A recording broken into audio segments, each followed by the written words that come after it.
Imaginez un instant que vous soyez contraint de quitter votre maison, votre quartier, votre ville et votre pays natal.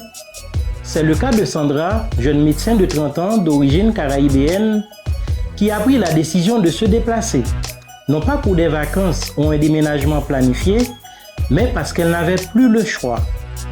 Elle a été contrainte de partir en raison de l'insécurité généralisée, des injustices sociales et économiques qui minent son pays.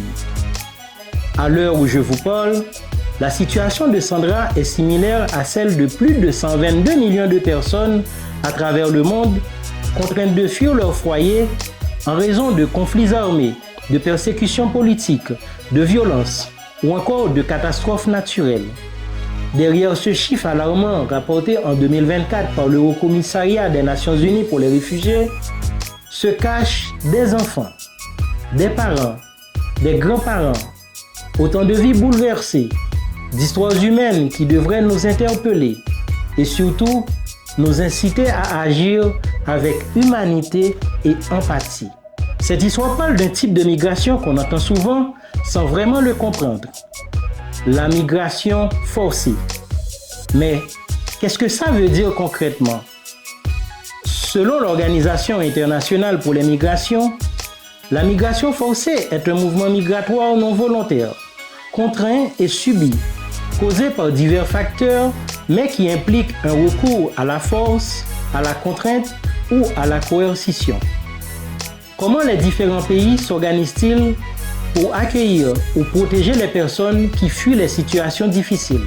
L'histoire de la gestion de ce type de migration remonte en 1919, à l'époque de la Société des Nations, lorsqu'un premier régime international pour les réfugiés a vu le jour durant la période d'entre-deux-guerres.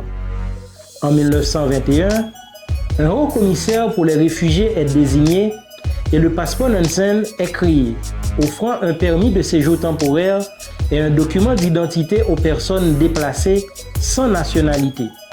Après la Seconde Guerre mondiale, de nouveaux instruments juridiques viennent renforcer cette gouvernance, dont la Convention de Genève de 1951 qui donne un statut aux réfugiés.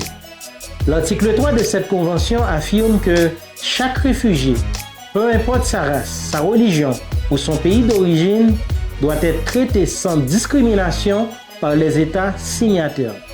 Il s'agit donc d'un engagement envers l'humanité.